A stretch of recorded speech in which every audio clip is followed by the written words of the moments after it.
Hola, buenas tardes a todos. Muchas gracias a todas las personas que hoy han podido conectarse a este nuevo meeting, el meeting ya número 65 de la Interacción de Site Foundation. Queremos agradecer a Fundación Telefónica de Movistar que nos ha dado el espacio también para realizar estos meetings mensuales con temas bastante interesantes y hoy día tenemos a una invitada que es Consuelo Correa. Ella se ha especializado mucho en la accesibilidad de plataformas, de los sitios de servicios digitales.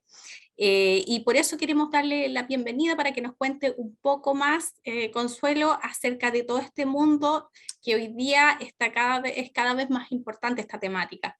Hola Consuelo, ¿cómo estás? Hola Pame, bien y tú, hola a todos y todas, los asistentes, muchas gracias por estar acá. Gracias, sí. Bueno, Consuelo, si quieres te presentas, puedes comenzar. Ahora que también quiero decir que nosotros tenemos un YouTube donde vamos a ir alojando todas estos meetings, ya para quienes no alcancen a conectarse, están en charlas Movistar IDF, ahí ustedes lo pueden encontrar. Y bien, si ustedes quieren realizar alguna pregunta, Consuelo va a exponer y al final de esta exposición ustedes le pueden hacer todas las preguntas que quieran. Ya las pueden hacer en el módulo de preguntas que tenemos acá. Continúa, Consuelo. Súper, ¿te parece si presento? Porque en la misma Obvio, presentación me presento a mí misma, así por que supuesto. voy a buscar la presentación, ustedes me dicen si está todo bien, ¿se ve? Sí, por lo menos yo lo Sí, veo muy bien. fantástico, listo, entonces empecemos. Bueno, sí, les comento como siempre que si escuchan gritos en casa, acá hay una familia, hay un entorno, así que no puedo hacer que no pase eso, así que nada, pido disculpas de antemano, es lo que hay. Bueno, es primera vez que voy a dar esta charla, se llama Accesibilidad Web del dicho al hecho, y la idea es que veamos un poquito como de qué se trata la discapacidad, qué es la discapacidad, la accesibilidad web, perdón, y luego cómo podemos evaluarla y cómo podemos empezar a generar acciones desde ya. La idea es que ustedes se lleven algo para empezar a aplicar mañana, ¿vale? Entonces, mi nombre es Consuelo Correa, soy diseñadora de servicios y de productos, también soy docente en la UDD, pero también en otros lados más. Normalmente menciono la UDD porque ahí hago clases de diseño accesible, ¿verdad? De diseño inclusivo para plataformas digitales, pero un taller de accesibilidad web. Y nada, dedico muchas horas de mi vida a divulgar el tema de la accesibilidad web.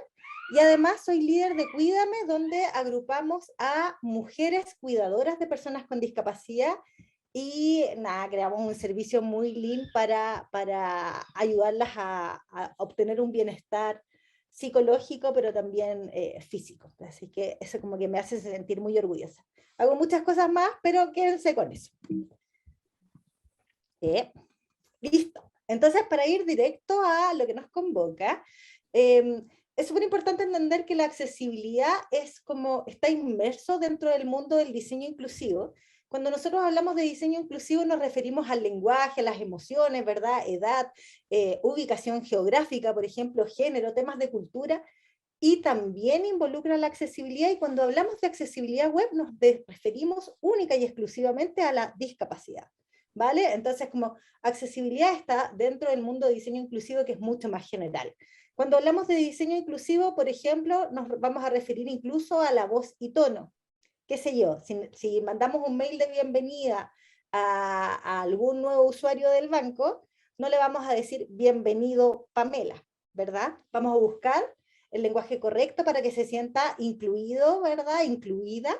Pero la accesibilidad tiene el foco en la discapacidad. ¿Y qué es la discapacidad? Lo primero que tienen que saber es que existe una convención internacional sobre los derechos humanos de las personas con discapacidad, y es obvio, siempre fue obvio que las personas con discapacidad tenían derechos, pero había que ver cómo íbamos a hacer que esos derechos fueran respetados, ¿verdad?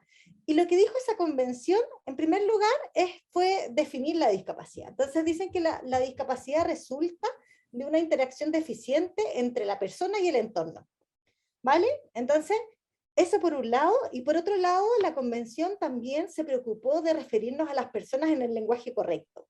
No vamos a hablar, por ejemplo, de capacidades diferentes, porque las capacidades diferentes es condescendiente, es paternalista. Vamos a llamar las cosas por su nombre, porque de esa manera vamos a lograr visibilizar a una comunidad y impulsar iniciativas, ¿verdad?, o políticas públicas que vayan en beneficio de estas personas.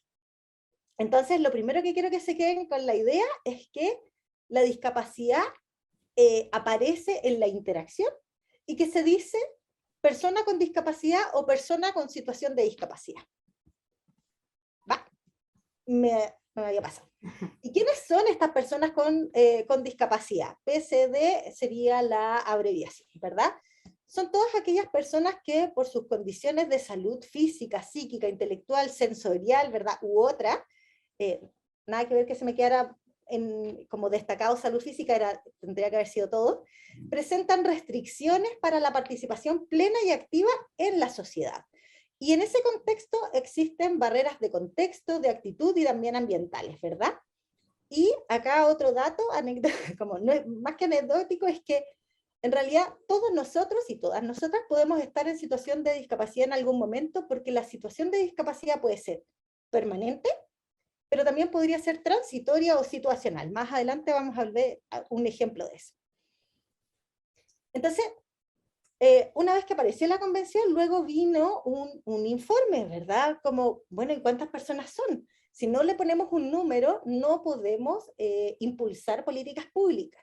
Entonces, este informe se llamó como Informe Mundial sobre la Discapacidad y estuvo a cargo de la Organización Mundial de la Salud, pero también del Banco Mundial, y se hizo el año 2011. Y ahí se llegó a que más de 1.000 millones de personas en el mundo tienen algún tipo de discapacidad. Estamos hablando de un 15% de la población. Y de esos más de 1.000 millones de personas, 200 millones de personas, además de, de vivir con discapacidad, viven en una situación precaria.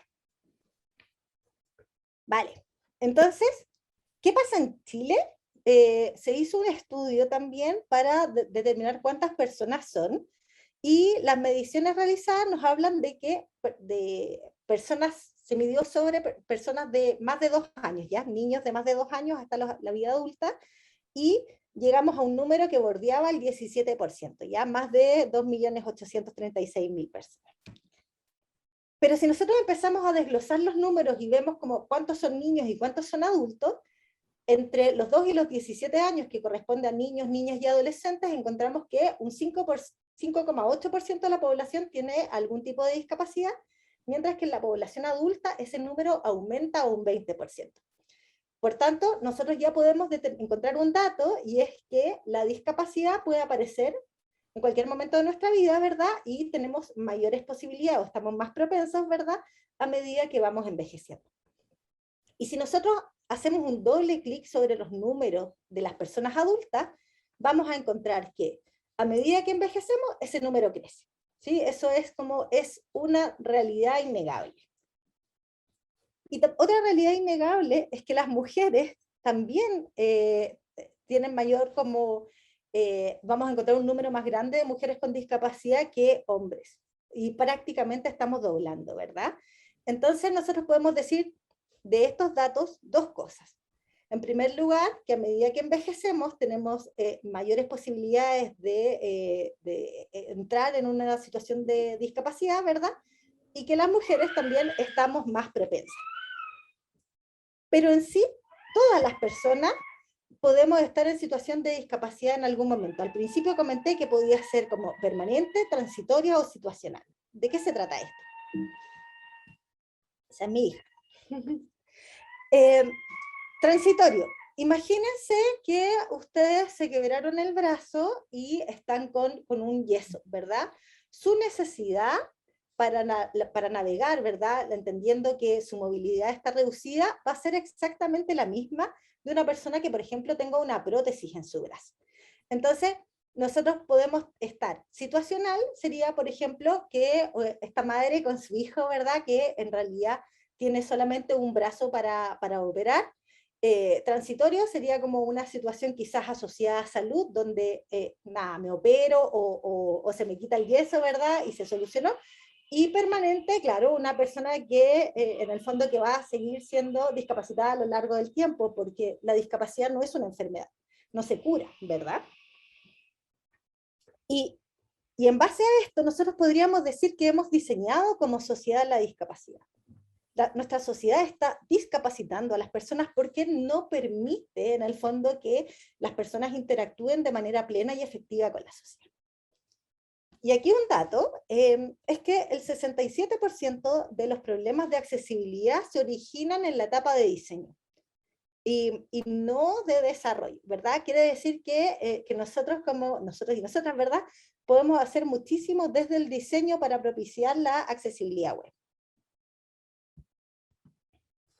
Entonces, existe un estudio que se hace cada año donde se toma a las principales páginas web del mundo, estamos hablando de 1 millón de sitios web, y donde se evalúa única y exclusivamente la página de inicio, el index.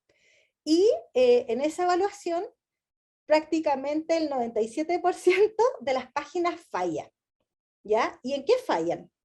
Fallan en textos de bajo contraste, fallan en la falta de texto alternativo para las imágenes, fallan en la falta de etiquetas de entrada en los formularios, enlaces vacíos, falta el idioma del documento y hay botones también vacíos. Normalmente aquí es donde se encuentran la mayor cantidad de errores. Si nosotros evaluamos un index, ¿verdad? Un inicio, una página de inicio, muy probablemente los errores que encontremos ahí se van a ir repitiendo al íntegro.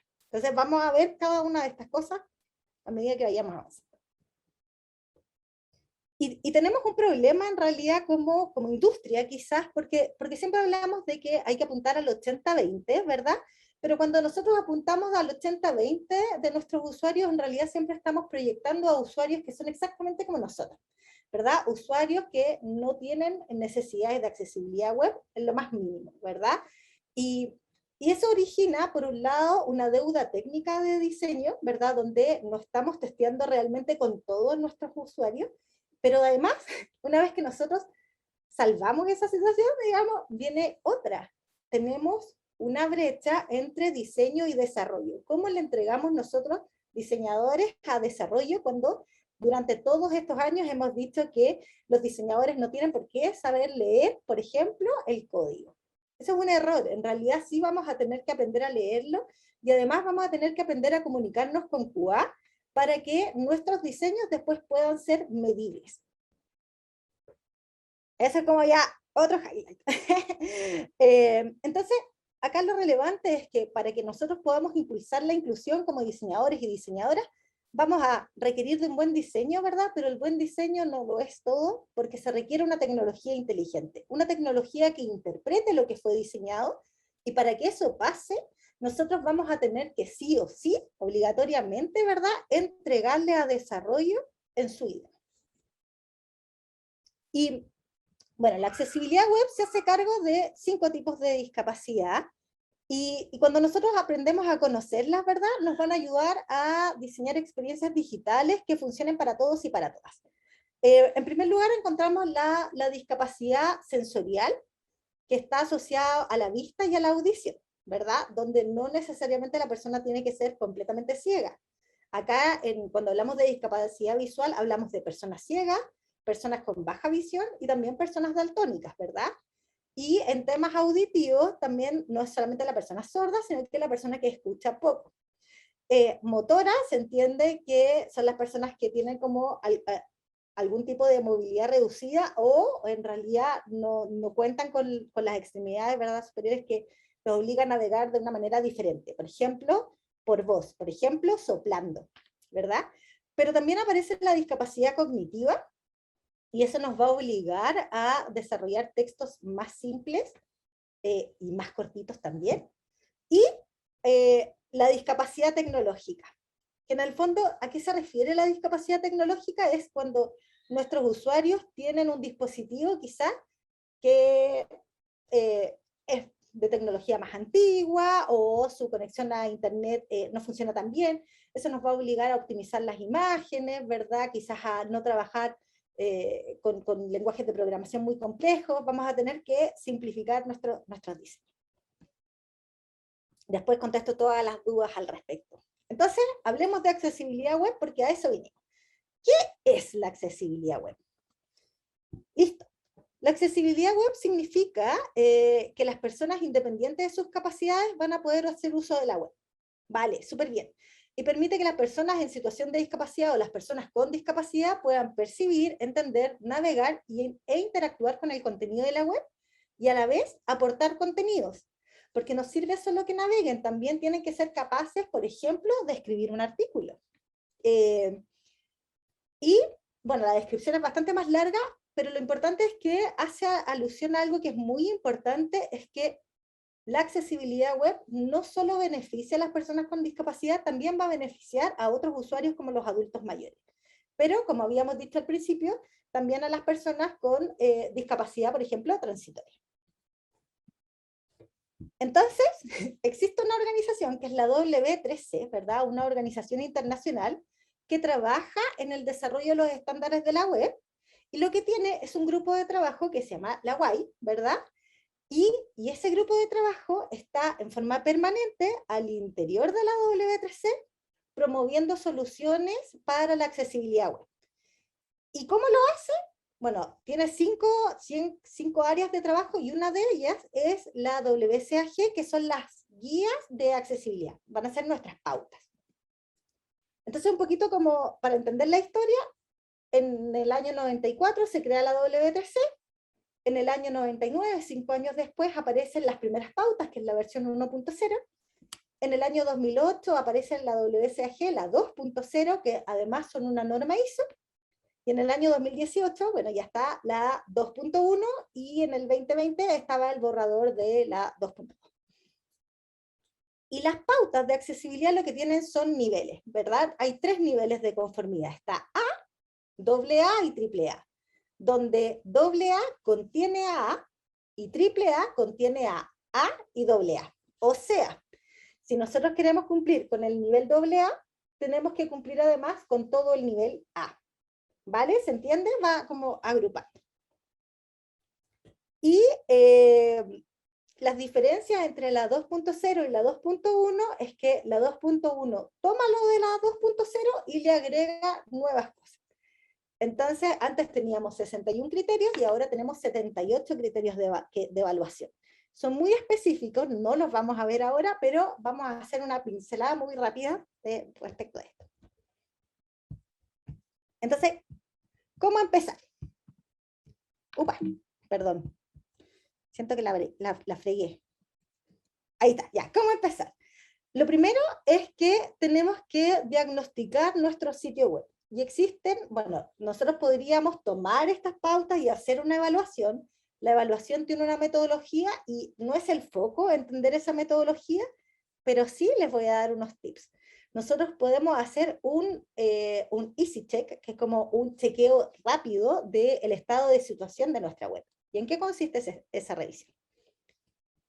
Antes de empezar, bueno, nosotros deberíamos como seleccionar una pequeña muestra, ¿verdad?, de nuestro sitio web y entender si la página web tiene un título de página.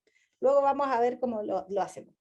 Después tenemos que ver si las imágenes, ¿verdad?, tienen una alternativa de texto para aquellas personas que no perciben la imagen, y también vamos a ver qué es eso. Vamos a revisar que los textos tengan los encabezados correctos. Los encabezados me refiero a los headings, los H1, H2, ¿verdad? Vamos a validar relaciones de contraste y vamos a ver qué pasa si yo aplico zoom en mi página. Y un zoom muy, muy sutil. Si yo hago un aumento de zoom a un 200%, ¿el contenido se sigue percibiendo completo? ¿Se me desbordó? ¿Apareció el scroll horizontal? Si pasan esas cosas, eso está fallando, ¿verdad? En términos de interacción, nosotros deberíamos siempre validar que se pueda navegar a través del teclado. No sé si alguna vez lo han hecho, pero nada, mi mejor tip es que nunca jamás usen mouse para validar sus sitios web y navegan a través del teclado. Ustedes deberían poder ver en qué parte del contenido se encuentran. Cada vez que estén sobre un contenido interactivo, se va a marcar a través del estado foco. Y en términos generales deberían validar, por ejemplo, que el contenido que esté en movimiento o parpadee, que no parpadee más de X cantidad de veces por segundo, que después de ese parpadeo se detenga. Tenemos que evitar en el fondo como esto que aparece siempre como en las películas, ¿verdad? Como el que el contenido parpadeante puede ser dañino para las personas fotosensibles. También vamos a validar si es que existe una alternativa multimedia para los videos. ¿Los videos tienen subtítulos? ¿Tienen subtítulos en el idioma, verdad? En tiempo real. Tenemos que validar eso y tenemos que validar también que el control del tiempo de los videos esté del lado del usuario, que el usuario pueda pausarlo, ¿verdad? Que lo pueda silenciar, ese tipo de cosas tenemos que salir a revisarlas. Y también vamos a tener que ver la estructura básica y eso nos obliga a aprender un poquito de código. Entonces, deme un segundo porque eso, falla. ¿Qué es el título de la página? Nosotros cuando normalmente estamos en un sitio web, podemos ver en las pestañitas que aparecen como distintos nombres, ¿verdad? Y es esto que se muestra en la barra del título de las ventanas en casi todos los navegadores. Y me permite varias cosas. En primer lugar, como distinguir la cantidad de pestañas que tengo abiertas, ¿verdad? Cuando hay varias páginas, aparecen en los resultados de los motores de búsqueda, ¿verdad? En Google en particular. Es utilizado cuando yo agrego a favoritos. Cuando yo agarro una página y la añado a favoritos, el nombre del título es lo que me va a quedar ahí por defecto. Y además es leído por los lectores de pantalla y por tanto permite al usuario saber dónde está. ¿Y qué es lo que hay que comprobar? Varias cosas. Primero, que describa de manera adecuada y breve el contenido de la página. Y en segundo lugar, ese nombre, ese title, tiene que ser único. Quiere decir que no puede ser igual al de los interiores. Por ejemplo, si yo estoy en la página de Movistar y estoy en el inicio, debería decir primero que estoy en la página, ¿verdad?, de inicio de Movistar, y luego cuando estoy al interior, que si yo planes o lo que sea, debería decir planes, ¿verdad? Onda, en el fondo se trata de que sea muy descriptivo respecto del contenido que voy a encontrar. Después, los encabezados. Después vamos a ir viendo cada vez más como los ejemplos, ¿vale? Normalmente las páginas web tienen secciones, qué sé yo, ofertas, noticias, y cada cosa que parece un título tiene que ser un título, tiene que tener un encabezado. Entonces, existe esta información visual que debe ser como utilizada un código semántico, ¿verdad? Entonces, por ejemplo, si yo veo algo que está más grande y que es negrita, definitivamente tiene que tener un encabezado, no puede ser un párrafo. Y entonces tenemos que marcarlo de la manera correcta, ¿verdad? ¿Por qué? Porque las personas, por ejemplo, las personas ciegas, también navegan saltando el contenido, hacen un escaneo del contenido de la misma manera en que lo hacemos las personas que sí vemos el contenido. Entonces tenemos que permitirles encontrar esta estructura y tiene que ser lógica y tiene que ir secuencialmente desde arriba hacia abajo, ¿dónde? Dato. Solo puede existir un H1 y luego cada sección, el título de la sección debe ser un H2, ¿vale? Y cada contenido que haya dentro de esa sección donde había un H2 tiene que mantener esta estructura jerárquica, o sea, H3, H4 y así, ¿vale? ¿Por qué?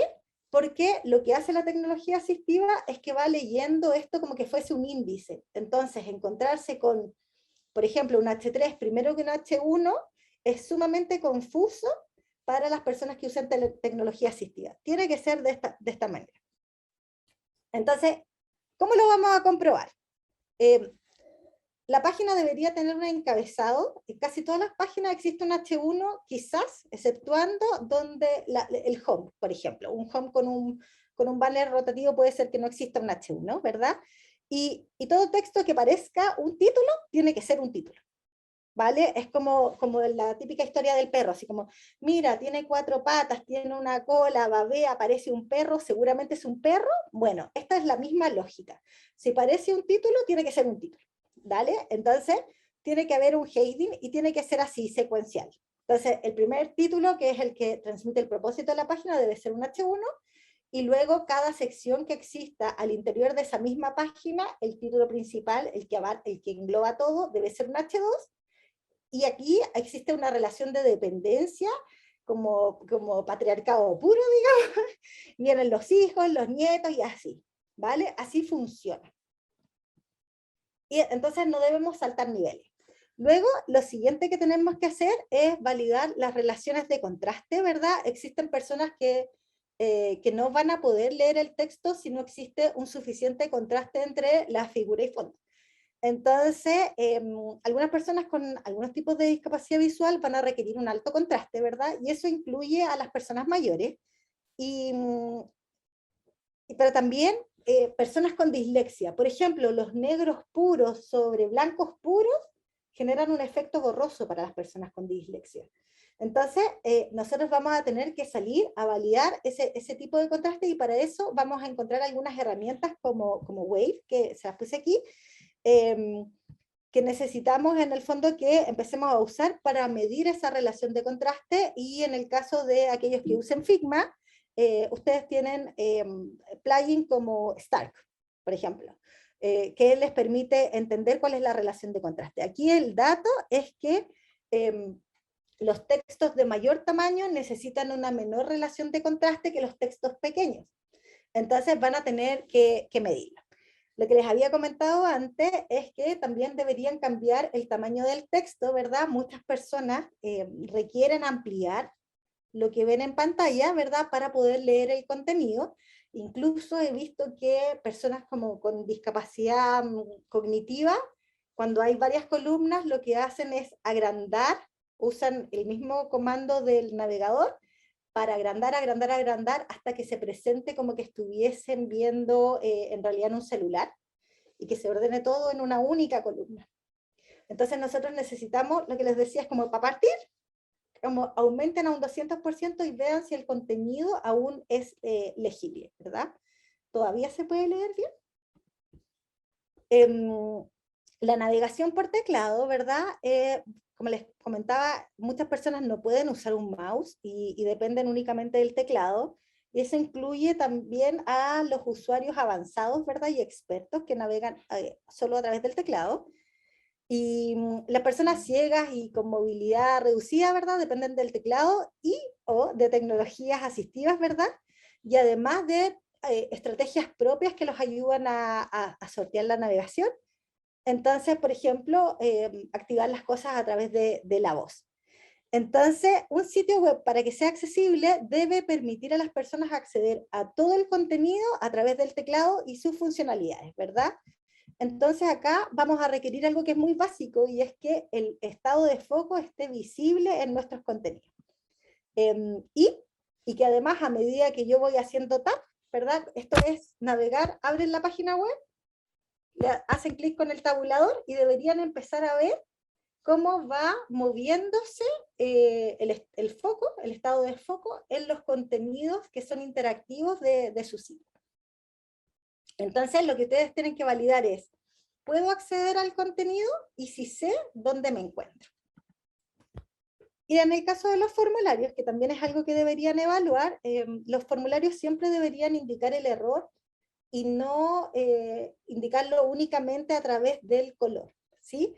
Tenemos que señalizar el error y además indicar cómo recuperarse de ese error, ¿verdad? Entonces, y además debería existir una etiqueta que relacione, por ejemplo, el input con el título. Y otro dato es que las instrucciones del formulario siempre deben aparecer al principio. Entonces, por ejemplo, si ustedes dicen que hay X campos que son requeridos y que van a ser señalizados con un asterisco, ustedes lo declaran al principio y después simplemente se preocupan de señalizar efectivamente los campos que son requeridos con el asterisco, pero dieron la instrucción previa. Entonces, cualquier instrucción tiene que ir antes del campo, porque no sirve equivocarse para descubrir el error, para entender por qué me equivoqué. Y además, las personas con discapacidad siempre buscan el error al principio del formulario, porque hay patrones de navegación. Y otra cosa que deberían hacer es revisar la estructura general, y una de las maneras es, por ejemplo, desactivando el CSS para ver cómo está el código semántico. Entonces, ese código, lo que yo voy viendo en el código, debería ser en el mismo orden que lo que aparecía visualmente. chuta, y eso para evaluar. Es como, lo sé, no es tan fácil. Entonces, ¿cómo ahora entrego a desarrollo para no tener que evaluar y para que sea QA el área que se haga cargo de la evaluación, ¿verdad? En un mundo ideal donde en realidad estamos partiendo desde cero y donde la accesibilidad se incorpora desde el día uno porque está en Jira, ¿verdad? Sacramentado y correctamente documentado. Algunas pequeñas ideas que los van a poder llevar a la práctica. Primero, cosas que ya sabemos. Ya sabemos que el tamaño mínimo debería ser una fuente de 16 píxeles. Ya sabemos que tiene que existir un contraste que permita una correcta lectura y que existe complementos que me van a ayudar a medir eso. Por ejemplo, contrast checker, ¿verdad? Lo sabemos, temas de contraste, y ya sabemos que tiene que existir una estructura que sea coherente, predecible y que además debe ser responsivo. Entonces, hagámonos cargo de todo aquello que no sabemos, ¿verdad? ¿Cómo diablos entregamos a desarrollo? Porque esto que estábamos entregando no sirve. Necesitamos incorporar nuevas capas de información. Vale, bacán. Tomen nota. Aparece un sistema de anotaciones que nos van a ayudar a que nuestro diseño lo duplicamos, ¿verdad? Y le vamos a ir incorporando capas con anotaciones. Estas anotaciones van a ser una guía para la implementación de la experiencia que nosotros diseñamos, ¿verdad? Pero no tan solo para desarrollo, sino que también para QA. QA con esto va a saber qué es lo que tiene que salir a medir, ¿verdad? Y simplemente lo que haremos es agregar capas a nuestro diseño. Listo. Entonces habíamos dicho que las páginas tenían que tener un título. ¿Dónde vamos a indicar el título? Al principio. Antes del artboard vamos a dejar una notita con cuál es el título. Y bueno, yo lo hago así, pero ustedes háganlo como quieren. Puede ser un Word, puede ser una notita en el Jira, ¿verdad? Onda, un criterio de aceptación, no tengo idea. Title y el título, ¿verdad? Entonces, el título tiene que ser adecuado al contexto y debe ser significativo, debe ser autoexplicativo respecto de qué tipo de contenido me voy a encontrar ahí. Y el título lo que va a hacer es que va a ayudar al navegador a indexar la página, nos va a ayudar en temas de posicionamiento, ¿verdad? Y todo lo que habíamos hablado antes. Y, datito extra, preocúpense de dejarle una nota a los desarrolladores respecto de que no olviden que el lenguaje debe ser español. ¿Por qué es importante la etiqueta HTML del lenguaje? Es porque normalmente queda en inglés, entonces el lector de pantalla te lee así. No sé si alguna vez han ido por usando Google Maps, y Google Maps te lee, te lee PTO Months, en vez de, qué sé yo, anda, hay que tener ese nivel de ojo. Y ahí otro dato con el lector de pantalla, es que cuando nosotros diseñamos algo en mayúscula, usando la mayúscula, pero no a través del CSS, ¿verdad? O a través de como este estilo que hace que pase a mayúscula, cuando hay mayúscula, el lector de pantalla va a deletrear. Entonces, por favor, se puede ver en mayúscula porque el sistema, la tecnología asistiva no lee el CSS, lee lo que está a la vista, en el código. Entonces, si ustedes quieren que pase a mayúscula, háganlo a través del CSS. Listo. Vamos a incorporar también enlaces a nuestros botones. Cuando nuestros botones son un icono, necesitamos transmitir qué es lo que hay detrás de ese botón. Porque si no, lo que hace el sistema es leer botón, botón, botón, botón, botón. Botón aquí. A ninguna parte, porque no lo estamos informando. Entonces, a los amigos desarrolladores también hay que enseñarles esto, y mientras no lo tengan incorporado, nosotros se lo tenemos que decir, porque nosotros diseñamos la experiencia, ¿verdad? Y nosotras. Entonces, ¿cuál es la etiqueta de ese botón? Sí, también podemos señalizar link hacia dónde van, qué sé yo, pero muy importante que vamos a empezar a indicar el label de cada uno de nuestros botones. Bacán. A nivel de sistema de diseño, vamos a empezar, por favor, y se los pido como con corazón así a dos manitos, vamos a empezar a diseñar el estado de foco. Normalmente los sistemas de diseño se hacen cargo del estado por defecto, ¿verdad? Del hover, del active, del desactivado, ¿verdad? Del loading. Pero ¿qué pasa con el estado de foco? Si no hay un estado de foco, les voy a dar un dato. No se puede navegar por voz, no se puede navegar por teclado. la tecnología asistiva va a interactuar con nuestra interfaz siempre que exista un estado de foco. Entonces, por favor, preocúpense de implementarlo y además es un quick win. Y vamos a entregar los encabezados en esta lógica que les había comentado antes, que va a ser secuencial, ¿cierto? Estos H1, H2, H3, que son los llamados heading o encabezados, nos van a ayudar a jerarquizar y a agrupar la información. Entonces, la tecnología asistiva también los reconoce, ¿verdad? Y va a ser capaz de leerlo.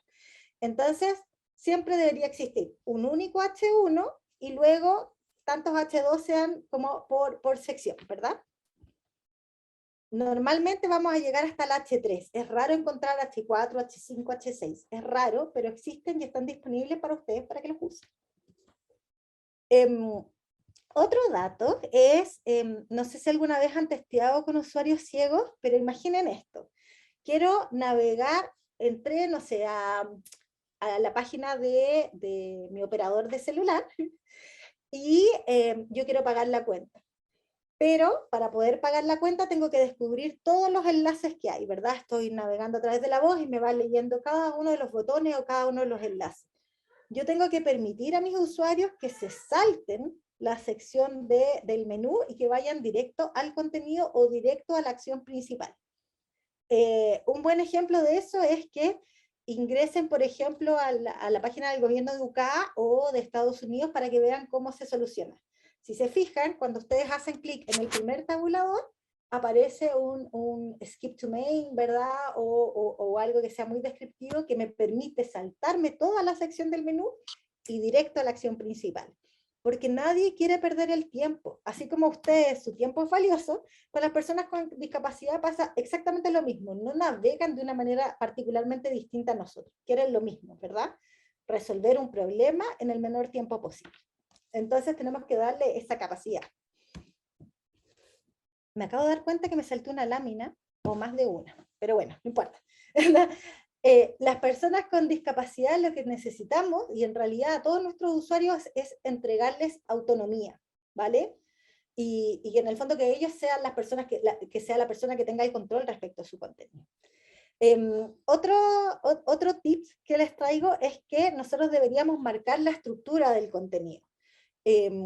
Para que en el fondo sepan como que puedan predecir dónde se encuentran ciertas cosas. Entonces, por ejemplo, acá le estoy mostrando cómo marcaría el rol banner, el rol de navegación, el rol del buscador y así. De manera que ellos puedan como interactuar realmente con el contenido y que sepan dónde está. Y van a aparecer algunas estructuras de contenido que nosotros deberíamos empezar a descubrir de qué estamos hablando. Aparece lo que nosotros conocemos como header y como footer. En realidad al header hay que agregarle el rol banner, ¿verdad? A lo que conocemos como nav hay que agregarle el rol de navegación. El main hay que agregarle además el rol main, ¿verdad? Y el main es el contenedor central del contenido. Y vamos a tener que empezar a aprender cómo se estructura el contenido y a marcarlo, porque los usuarios de tecnología asistiva interactúan con el contenido a través de la estructura. ¿Ya? Entonces, yo sé que es complejo y que es denso y todo, pero vamos a tener que hacerlo. Y también vamos a tener que empezar a marcar contenido que no es visible. Por ejemplo, cosas que me he encontrado es que cuando el logo, ¿verdad?, es una imagen, las personas colocan como en el texto alternativo de la imagen que es un logo. Es que al usuario de tecnología asistiva no le interesa si ahí hay un logo. Lo que le interesa es que si hace clic ahí, lo va a llevar al home. Entonces tenemos que colocar el texto alternativo que corresponde, ¿verdad? Y tenemos que empezar a entender para qué son ciertas etiquetas, ¿verdad? Para usarlas de la manera correcta. Entonces, dos cosas. Primero, si se utiliza una imagen sin etiqueta para señalizar que es un link, tenemos que usar o un título, ¿verdad? O el atributo alternativo para indicar el propósito de ese link. Y luego, si es una imagen como la del 2, tenemos que identificar si esa imagen es decorativa o si en realidad transmite información. Y si es decorativa, nosotros le tenemos que decir a desarrollo que esa imagen va con una etiqueta alt vacía, pero si transmite información, tenemos que colocar el texto de esa información y no, por ejemplo, gatitos 123 meme.jpg, ¿verdad? Porque eso no es, no aporta información. Tampoco puede ser que el texto alternativo de esa imagen sea exactamente igual al título que sigue, porque lo mismo, es información redundante. Entonces vamos a tener que empezar a hacernos cargo, ¿verdad? Y a entender cuando la imagen es decorativa y cuando no, porque todas las imágenes llevan atributo alt, ¿verdad? Esta etiqueta alt, pero vamos a tener que distinguir cuándo va llena y cuándo va vacía. ¿Y por qué? Porque si no existe, algunas tecnologías asistivas para compensar leen el nombre de la imagen, y adivinen cómo se llaman las imágenes siempre. 1, 2, 3, 4, 5.jpg o .gif o .svg. Y eso es lo que la persona tiene que escuchar. Terrible. Es como lloremos juntos. Y, vale, es mucha información, muy condensado, así que abramos las preguntas. Bien, Consuelo, súper interesante. Lo que estás hablando creo que es como que abre un poco la mente en relación a que hay que diseñar o hay que estructurar cosas digitales que sean, que partan de esto, que este sea el desde, ¿cierto? Porque claro, uno habla así como de arquitectura de información o qué sé yo, pero se ve como muy por superficialmente, y en el fondo, o antiguamente de hecho, se hablaba mucho más en el lenguaje HTML, cuando uno estructuraba cosas. ¿Te das Porque cuenta? antes, ¿sabes? Yo tengo esa teoría de que las personas que somos un poquito más viejitas, bueno, yo no soy de la y que en el fondo no existía UX como tal y tuvimos que hacer Sí, pues claro. una transición importante, todos Mm. fuimos maquetadores. En Sí, algún momento exactamente. todos aprendimos a maquetar y aprendimos algo de código semántico, pero lo que está pasando en general en la industria es que los front cada vez se ven menos. Y los desarrolladores full stack no tienen idea de código semántico. Quiero ser súper responsable con el comentario. Algunos y algunas no saben, Sí. la mayoría. Entonces, lo que nos está pasando ahora a las personas que trabajamos en temas de accesibilidad es que hemos tenido que reformar a los Sí. desarrolladores y las desarrolladoras, lo que es muy agotador. Entonces, ¿cómo viene esta posta? ¿O cómo veo yo que viene la posta? Primero, tuvimos que aprender los diseñadores, convencer al negocio, aprender nosotros a incorporar toda esta cantidad de capas. Ya aprendimos a hablar en negocio, porque ya entendimos que en el fondo que si tú vas donde un stakeholder y no le hablas de métrica y de aguja y qué sé yo, no va a pasar nada. Ahora estamos obligados y obligadas, ¿verdad?, a hablar incorporando términos de desarrollo, y después vamos a tener que enseñarle a Cuba. Entonces esto viene como una posta, y es una posta que viene muy rápida, muy rápida. O sea, la Sí, ley lleva su rato, pero con la pandemia se aceleró. Es como, absolutamente. mi recomendación es aprendan ahora, como ahora que es una invitación. Porque después va a ser un desde, un mínimo, y van a quedar fuera, ¿cachai? O sea, acá literalmente pueden quedar fuera del mercado, entonces cada vez más se Exactamente. empezaron a ver. No, y mira, por ejemplo, acá hay una pregunta de Joaquín Roa y dice, ¿qué incentivos hay para las empresas y organizaciones modificar sus sitios web para dar accesibilidad? Bueno, varios. ¿En qué parte del mundo estamos Depende hablando? de dónde, desde dónde estamos hablando, de qué ¿Qué país. parte del mundo? Te voy a contar Sí, un caso. A ver, la ley existe, tenemos que decir que la convención, ¿verdad?, internacional de la que les hablé al principio, hizo un documento, ¿verdad?, donde todos los países que son parte de la ONU se adscriben a esto, incluye Chile, incluye, ¿verdad? O sea, es re simple. ¿Está ahí en la ONU? Vale, tú sí. ¿Quiénes no están en la ONU? Poquitos países. O sea, ciertamente todos los que estamos acá dijimos, se declaró, ¿verdad? Existe la ley. En el caso de Chile, lo que se apela es al nivel A y AA para el Estado, pero ¿qué es lo que ha pasado como en el resto del mundo? Es que parten chiquitito y luego llega al mundo privado. Entonces, datos. En Europa, en Australia, Canadá y Estados Unidos, ¿verdad? Ya existen multas. ¿Quiénes han sido multados? Pues todos. Disney, los Juegos Olímpicos, Beyoncé también, Netflix, Harvard también, Latam Airlines. el incentivo es, tu empresa quiere vender en alguno de esos países, tienes que Sí, respetar las leyes de ese país. Vale, entonces, si tu claro, empresa solamente está en Chile y no quiere crecer, sigue haciéndolo, está ahí regio. Si quieres, sí, sigue con tu sí. modelo de negocio. Si tu empresa quiere crecer, van a tener que hacerlo, ¿verdad? Y ojo que las multas se nos vienen, ¿ah? Se Mm. vienen. Mm, sí, esto está súper claro. Mira, Gabriela Godoy dice lo siguiente respecto al desarrollo front-end. ¿Existe alguna página de referencia que se enfoque en cómo aplicar pequeños detalles de accesibilidad? Por ejemplo, uno por cuanto el input está bloqueado y tal vez el usuario no vea bien los colores. ¿Cómo hacer que las páginas sean accionables desde el teclado, etcétera? Chan, chan, chan. Sí, po, la W3C tiene harto material y por ahí pueden partir, pero también Google Developer, en fin, ahí está todo. Y hay material para aplicaciones, para web y en el Mm, fondo como va apareciendo y sí, efectivamente hay que informar al usuario previamente, ¿verdad?, del cómo funciona. Por eso que decía que existe como la buena práctica de explicar para qué son los datos antes, y ojo que a veces esa explicación es algo que solamente va a leer el screen reader. Entonces, hay que dar contexto, los formularios no son tan simples y en mm. general son un gran dolor. Y ahí mi comentario es que desde el diseño, un buen sistema de diseño va a resolver el 80% de los errores de accesibilidad. Ujú. Perfecto. Michi Soto dice, ¿cuándo entran las etiquetas P? Etiquetas Hablas. T. Ah, Mitzi, amiga mía, si se ve como párrafo, es un párrafo. Si se ve como título, es un título. Entonces, Sí, como, en el fondo, es como, sí, ¿qué tamaño y qué peso le diste? Vale, a veces ahí hay que entender, y es re confuso, porque a veces el H1, que es como que uno cree que es el título principal, a veces en realidad está así chiquitito, y después viene un H3 que es así gigante.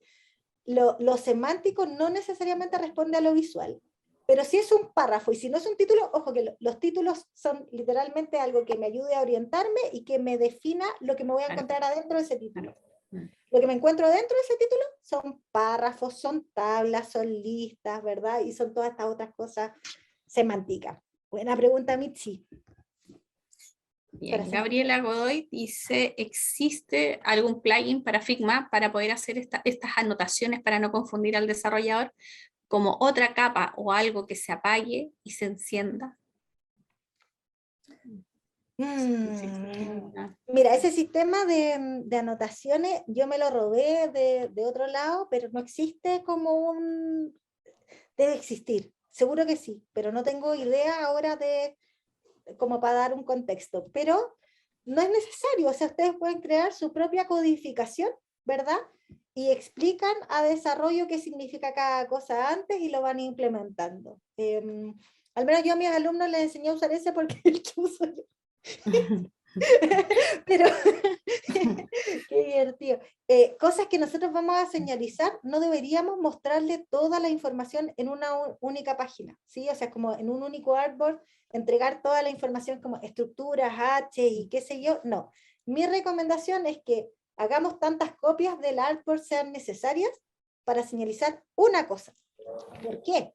Porque desarrollo también va a tomar de manera molecular, o sea, nosotros tenemos que pensar atómicamente en todo nivel de cosas. Entonces tenemos que ser capaces de atomizar nuestros diseños para que el desarrollo se haga cargo de una cosa. Entonces en una cosa se hacen cargo de los shading, en otra cosa se hacen cargo de la estructura, ¿verdad? Y de esa manera se avanza y se muestran resultados. Si presentamos todo junto en un solo diseño, uno, el diseño no va a estar listo nunca. Y dos, vamos a volver locos a nuestros colegas de desarrollo y no queremos eso.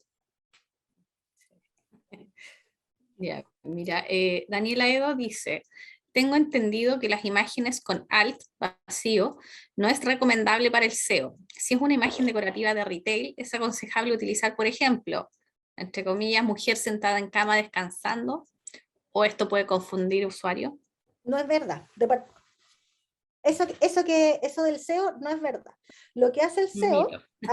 de partida, lo que hace el SEO es ver que exista una etiqueta alt. Si está vacía o no, no lo mide el SEO. nada que ver, no es cierto. Lo que busca es que la etiqueta alt exista, y el SEO y la tecnología asistiva entienden que si está vacía es porque la imagen es decorativa, y si está llena es porque la imagen es informativa, y por eso lo interpreta y lo lee, ¿cachai?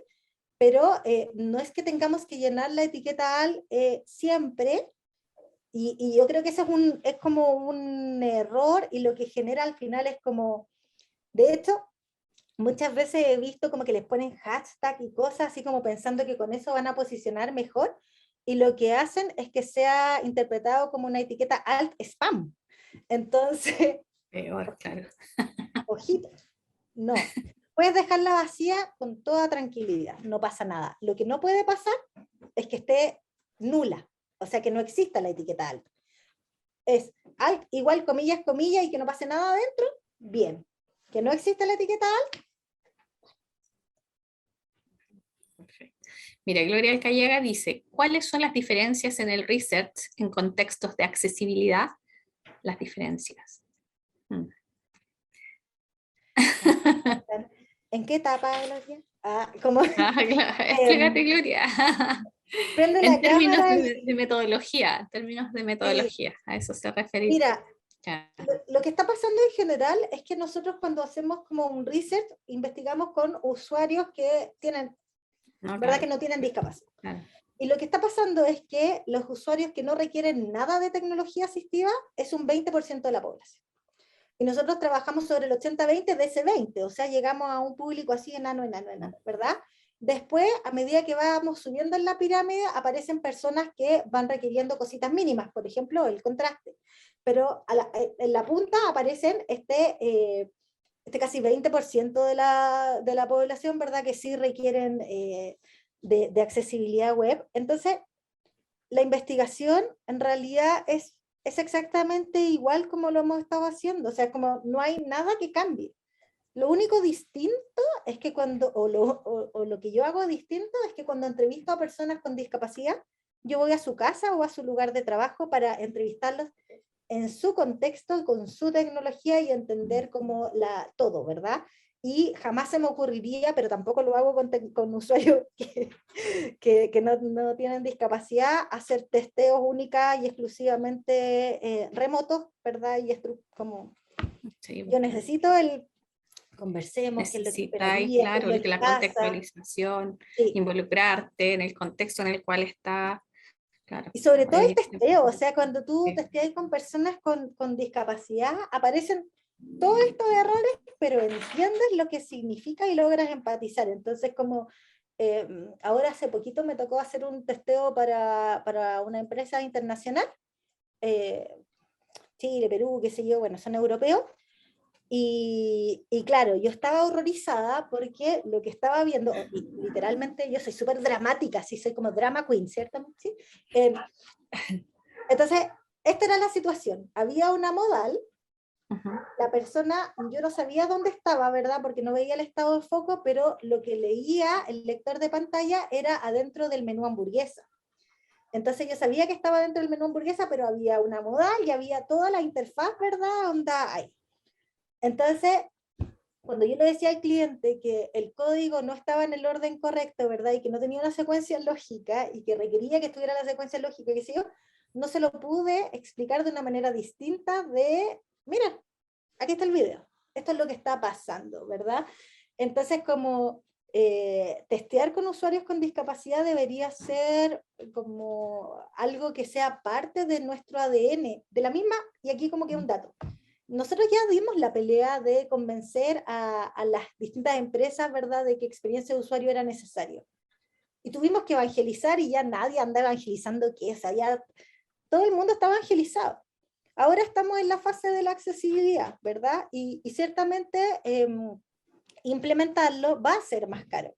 Vamos a requerir especialistas, ¿verdad? Se van a empezar a formar áreas de accesibilidad dentro de las empresas, van a tener que existir desarrolladores expertos, diseñadores expertos, QA expertos, ¿verdad? Y vamos a ir como creciendo y profesionalizándolo, y ahora en este momento estamos como evangelizando, ¿verdad? Y para evangelizar, obviamente el discovery es muy, muy importante. Entonces, como, ¿qué hago yo? Si antes entrevistaba a 5 personas, ahora entrevisto a 5 más.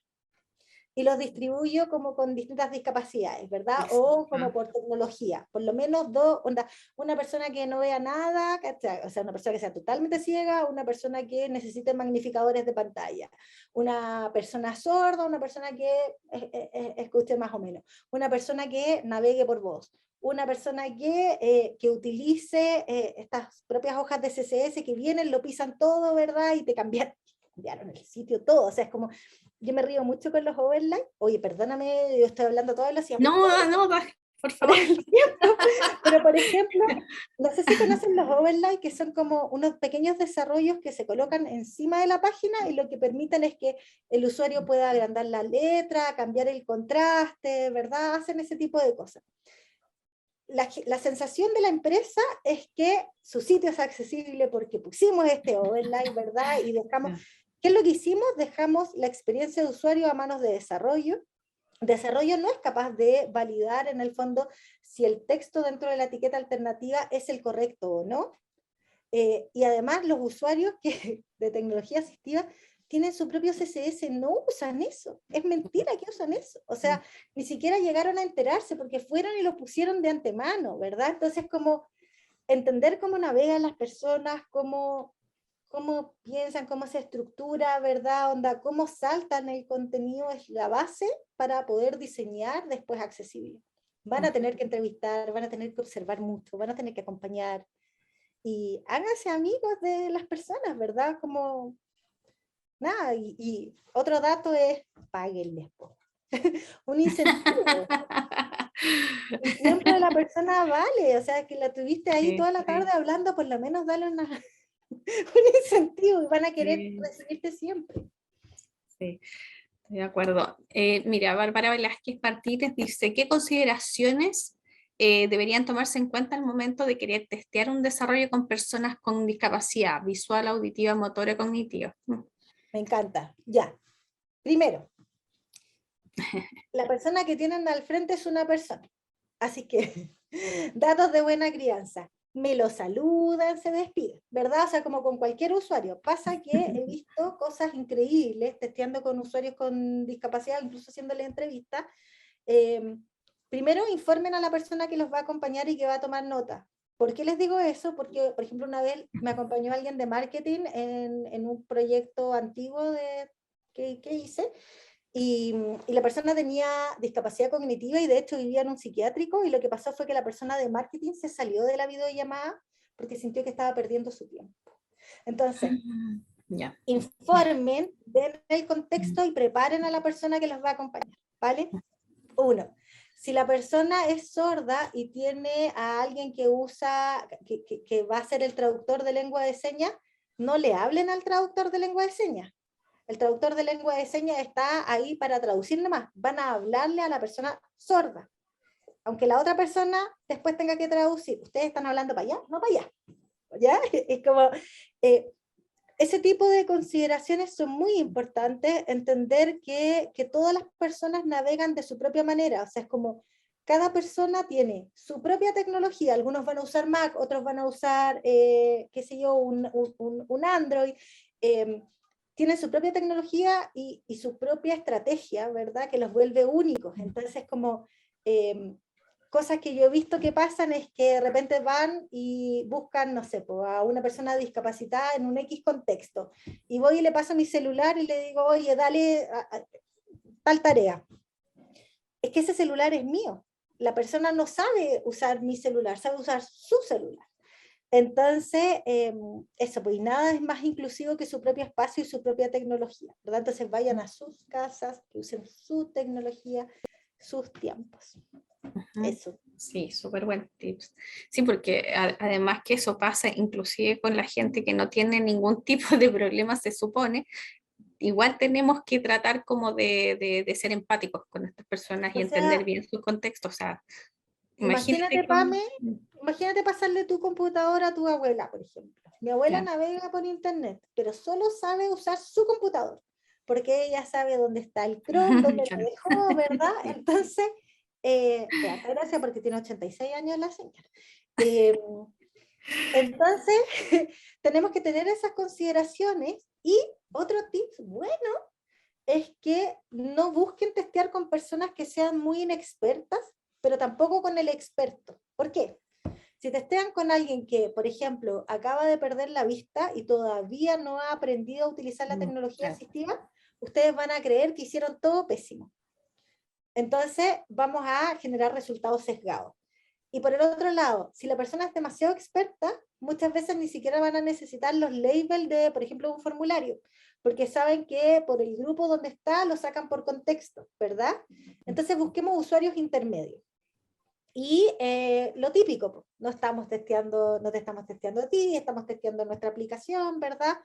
Entonces, como con su tecnología, y cuando nosotros evaluemos, también tenemos que buscar una muestra que sea representativa de las páginas, porque vamos a tener que empezar a evaluar criterio por criterio, pero primero hay que definir el alcance, las tecnologías, la muestra, y esto es un método científico.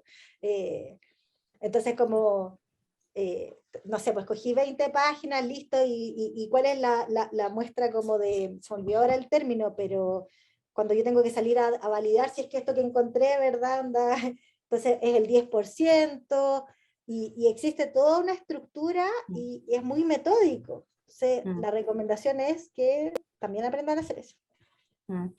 Sí. Ya, dice, a ver, Rodrigo Guerrero dice, acabo de ver un criterio llamado 1.3.2, secuencia significativa. ¿Podrías Ah, hablar sobre este criterio en específico? claro que sí. Mira, justo lo mencioné, tiene que ver como con la estructura, ¿verdad? La secuencia significativa, una manera fácil de validarlo es apaga el CSS.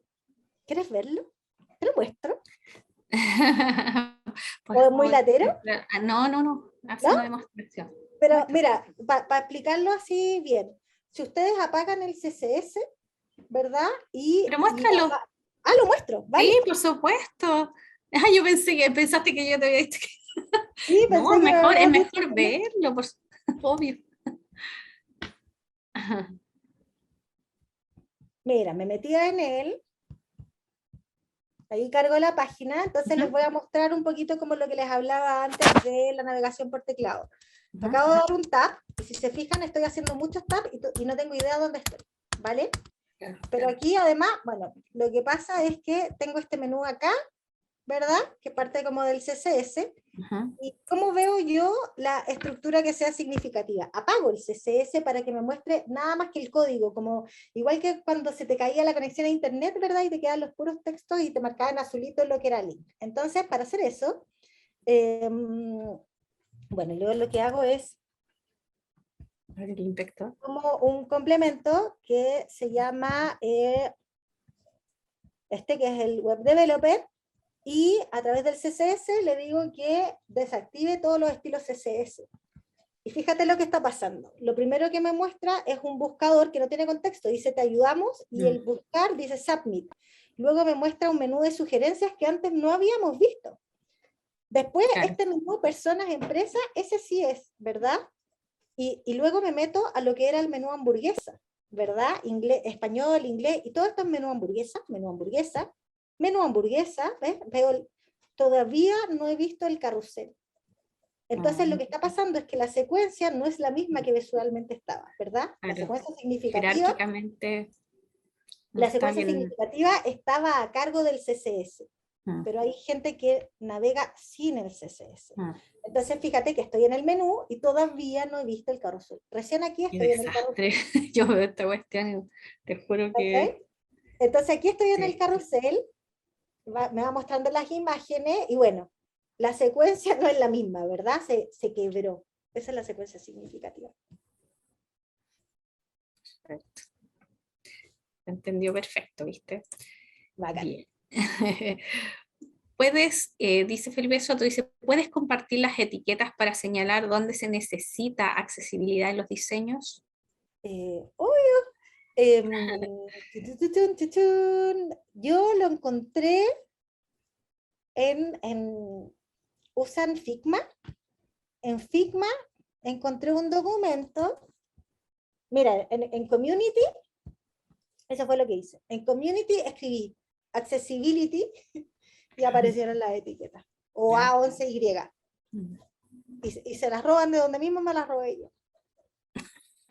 Qué Community. divertido, sí, bacán, ya. Sí, o sea, Bien. bueno, si alguien lo comparte en comunidades para compartirlo, en realidad no es un robo, ¿verdad? Fue liberado para Sí, la comunidad. Sáquelo de ahí mismo. bien. Constanza González dice, ¿qué pasa con los mailings? ¿Qué son imágenes completas? ¿Cómo se debería trabajar para que sean, ese es otro tema, Ah, ¿cómo que para que sean imágenes accesibles? completas? Eso de partida ya está muy mal, ¿verdad? Sí, claro. No, los mailings no deberían ser una imagen No, completa. tampoco es útil, no es útil No es útil para para el nadie. marketing. No. Fíjate que, por varias razones, la mayoría de las personas los mailings les bloquea Sí, la opción de ver la imagen. Entonces ahí fregaste. sí, po.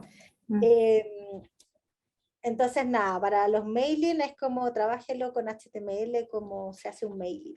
Existen herramientas para evaluar la accesibilidad de un mailing también. Pucha, ahí como que ahora no pretendo hacerles un curso, pero de hecho sí existen herramientas y todo, pueden buscarlo, pero lo primero es que los mailings se construyen en HTML y se hacen responsivos. También. Exactamente, exactamente. Bien, mira, Cris Briceño dice, ¿qué tan fácil o difícil es reclutar personas con discapacidad para testeo? Un buen tema.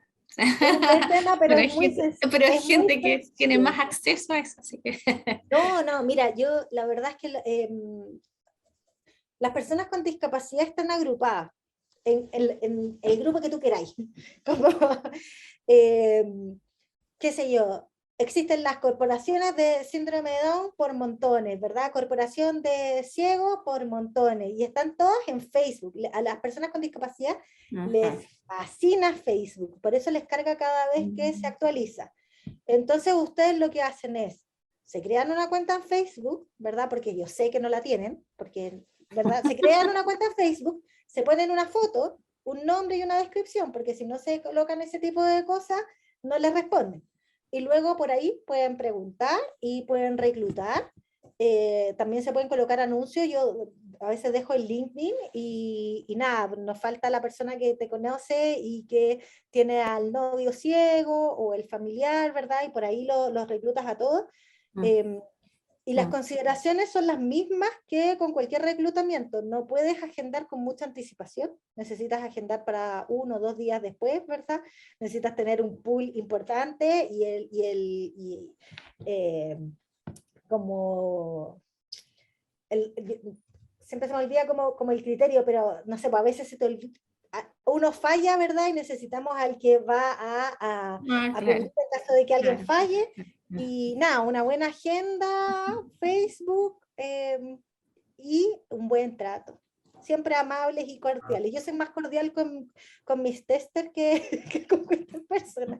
No soy tan amorosa como con ellos, ¿verdad? Y después te hablan todo el rato. O sea, hoy día tenía mensajes así como 5 testers saludando para saber cómo estaba, porque también les gusta muchísimo participar. Primero, porque se van a ver beneficiados, Sí, ¿verdad? Y segundo, porque son considerados. Y y por primera vez seguramente van a encontrarle sentido a su discapacidad. Como muchas veces lo que pasa es que te dicen como, mira, puedo ayudar a otros a tener una mejor experiencia y les gusta muchísimo. Así es que nada, muy cordial, muy buen trato y siempre un regalito, ¿verdad? Un incentivo, una galletita, una linda sonrisa, porque aunque no la vean, la sienten. bien. Y Daniela Fernández, mira, dice, ¿qué consideraciones hay que tener para que un menú sea accesible? Por ejemplo, el menú hamburguesa en mobile. Ya, esto es algo que aparecería en cualquier testeo en verdad. Normalmente el menú hamburguesa, ay, es que pasa que nuestros testeos están súper mal hechos. No sé si han cachado que es como, haz clic en el menú hamburguesa y tú como que le hiciste una prueba como de términos pareados, ¿verdad? En vez de dar un contexto de decir, imagina que tal cosa, ¿dónde buscarías la Claro, información, claro, ¿verdad? claro.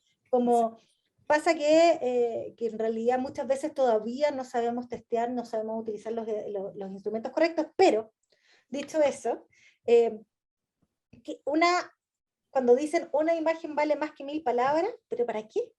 Como entienden el proceso mental que existe como identificar la imagen, traducirla, ¿verdad? Y decir, esto significa tal cosa. El otro día testeando a una persona mayor pensaba que el buscador era un zoom y que le iba a agrandar la letra. ¿Por qué no le ponemos una etiqueta debajo de la lupita que diga buscador, ¿verdad? Bueno, lo mismo pasa con el menú. Un menú para que sea accesible primero, para que se abra y se cierre, tiene que ser a través del JavaScript, no a través del CSS. Y segundo, debería decir menú junto al icono. Reforzamiento de la comunicación. Sí, y si quieres que sea aún más eficiente, enmarca todo eso en un rectángulo. Y te va a subir a un 100% de eficiencia. Perfecto. Mira, Gloria Alcayaga dice, ¿es recomendable el placeholder en los campos de formularios?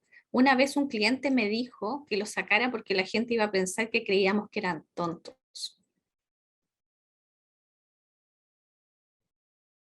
Oh, sí, que pego.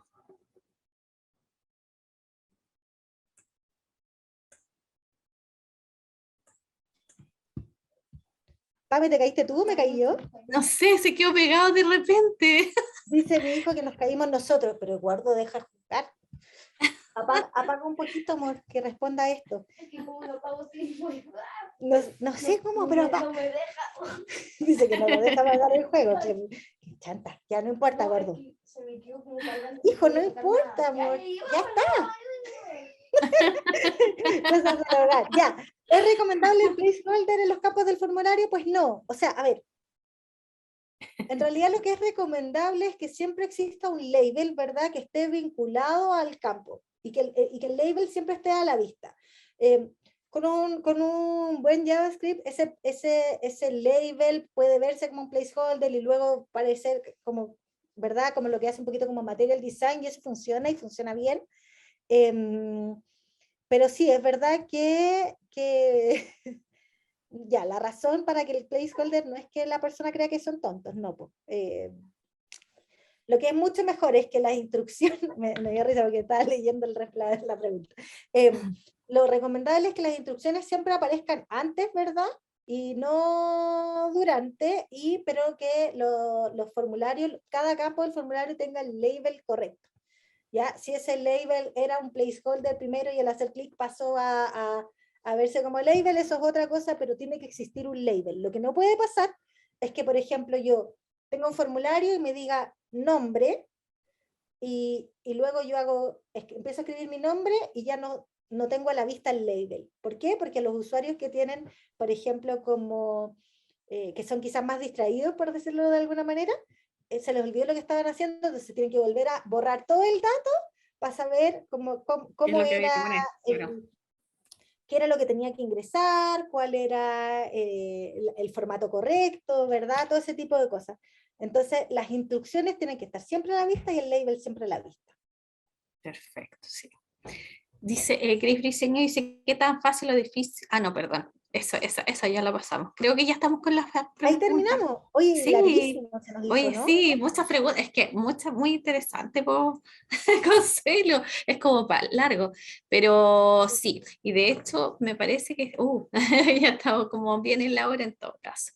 Bien, pues estamos claros que son hartas cosas que de repente como que hay que profundizar y además como un poco evangelizar también, meternos en la mente también de los diseñadores y también implementar todo esto en la mente de la gente, de los equipos de trabajo, básicamente. Entonces es muy importante. Y bueno, yo creo que como esto da para largo, quizás de repente vamos a tener que hacer otra patita también de accesibilidad en algún otro momento. Oye, Agradezco. ¿sabía quién puede invitar? ¿Te tiro un ¿A tip? quién? No, de todos los datos. Invita a la Caro Aguilera. Es seca. Nosotras, bueno, en la UDD estamos haciendo juntas un taller. Este año no se va a dar, pero el próximo año lo vamos a retomar. Ya. Y nada, ha sido muy genial porque ella tiene experiencia, trabajó durante 7 años en Cenadis, a cargo era como consultora de Perfecto. accesibilidad. Ya. Entonces ella también tiene una mirada Tener- como muy, muy chora y se encarga en el fondo como de hacer evaluaciones y todo, y es muy capaz. Bueno, de hecho como que hicimos muy buena sinergia y trabajamos muy bien juntas, así que ella también siempre acepta todo, invítala y yo puedo volver Ya, cuando sea. sí, obvio que sí. Me imagino que están todos como interesados también en seguir aprendiendo sobre esto. Es Bien, Consuelo, muchas complejo, gracias. Po. Ah, perdón. es complejo, sí. Sí, Mi no, dale. recomendación es como que traten de aprender una cosita y implementarla, Sí. porque querer saberlo todo y entenderlo todo está re difícil, ¿verdad? Entonces como que vayan por parte, como Mm, eh, sí, no, eso. no. Y quizás el gran consejo es que no van a meter las patas, o sea, ya las cosas no son accesibles, ¿verdad? No van a quedar menos accesibles de lo que ya Mm, son sí, si ustedes exactamente, meten, sí. meten las manos. Entonces, como que pueden ir de a poquito, ¿verdad? Onda como, eh, yo antes pedía permiso para que en mis diseños, así como, ¿puedo hacer esto? Ya no pido permiso. Como que los voy incorporando, ¿verdad? Y voy nomás. Mm. Eh, de a poco, bueno, yo ya no diseño nada, pero en sí no hago pantallas, ¿verdad? Pero sí como que estoy ayudando y bueno, y cualquier duda, nada, pues siempre está LinkedIn, ¿verdad? O cualquier forma, Sí. yo trato de responder. Sí, no, gracias, Consuelo. Mira, esto va a quedar grabado de todas maneras y probablemente ahí van a hacer más preguntas en el mismo video donde está alojado, que de repente piden bibliografía y esas cosas que no están de más, de verdad. Y bueno, te vuelvo a agradecer, Consuelo, porque, por aceptar la invitación. Así que muchas gracias y espero a los chicos que les haya gustado. Sí, espero no Eh, haber sido tan fome, porque como es como no, denso, o ay, lo sea, siento. no, ¿cómo se te ocurre? Es súper, súper interesante, súper interesante. Y eso, pues, así que muchas gracias, nos vemos en otro meeting el próximo mes, así que gracias, estamos en contacto, chiquillos. Gracias, Consuelo, un abrazo. Muchas Un abrazo gracias, a gracias por la todos, invitación y gracias a las personas que asistieron. sí, chao. Nos vemos, chao.